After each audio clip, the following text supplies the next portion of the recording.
యనమల దివ్య గారు. Thank you sir. మా తుని టౌన్లో చాలా కాలంగా ప్రజలు ఇబ్బంది పడుతున్న సమస్యను మీ ద్వారా గౌరవ మున్సిపల్ శాఖ మంత్రి గారికి దృష్టి తీసుకొస్తున్నాను అధ్యక్ష. తుని ఒక ఇంపార్టెంట్ టౌన్ అధ్యక్ష. హైవేకి ఆనుకుని ఉన్న ఒక బిజినెస్ నగరంగా మా టౌన్ పట్టణం అధ్యక్ష. రోజు ఇక్కడకు వ్యాపారం కోసం ఉద్యోగాల కోసం అనేక మంది వస్తుంటారు. కొందరు ఇక్కడే నివాసులు ఉంటారు అధ్యక్ష.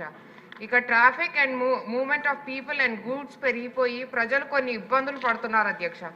ముఖ్యంగా కొండవారిపేట రైల్వే అండర్ పాస్ ఎప్పుడో 40 సంవత్సరాల కింద కట్టింది అధ్యక్ష.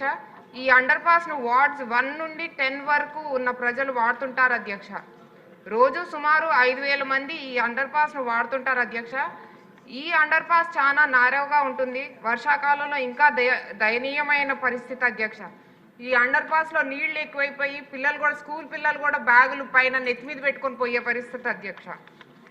ఈ రైల్వే అండర్ పాస్ను వైడన్ చేసి అలాగే ప్రక్కనే ఇంకో వే క్రియేట్ చేయడానికి రైల్వే మరియు మున్సిపల్ శాఖ వారు జాయింట్ ఇన్స్పెక్షన్ చేసి గతంలో 14 కోట్లు డిపాజిట్ చేస్తే రైల్వే డిపార్ట్మెంట్ వారు ఈ సెకండ్ అండర్ పాస్ను కంప్లీట్ చేస్తామని మాటిచ్చారు అధ్యక్ష.